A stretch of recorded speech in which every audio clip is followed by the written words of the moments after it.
This video goes over the two very basic concepts of training a dog. The first concept is that you've got to decide what you do want your dog to do. In other words, make a list of the desirable behaviors you want your dog to do.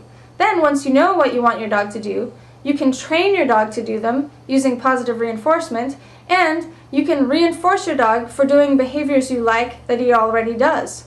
So for example, if your dog is laying at your feet while you're watching TV and you think that's a wonderful behavior, you can reinforce it by giving your dog attention, playing with toys, or giving him a treat while he's calmly settled at your feet.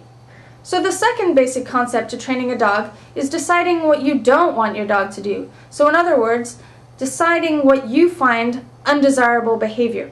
This will be different for different people. For example, sitting on the couch. Some people would love their dog to sit on the couch. Other people say, nope, that's an undesirable behavior for me. So once you've made that list, you've got to be consistent with it. To train your dog to not do these undesirable behaviors, you train an alternate response. So for example, with the couch scenario, if you don't want your dog sitting on the couch, you can train your dog to love laying in his dog bed. Other things you have to do to stop undesirable behaviors from being reinforced is interrupt them. So if you see an undesirable behavior happening, it's most likely going to be self-reinforcing. So you've got to interrupt that behavior.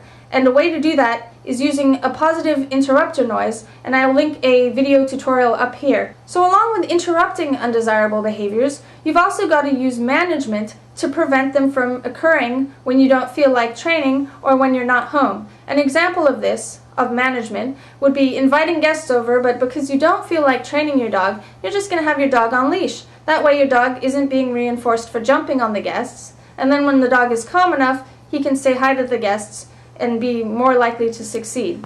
1. Decide what you do want your dog to do. Make a list of the behaviors that you find desirable.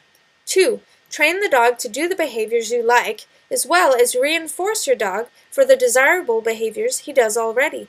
3. Decide what you don't want your dog to do. Make a list of all the behaviors that you find undesirable. 4.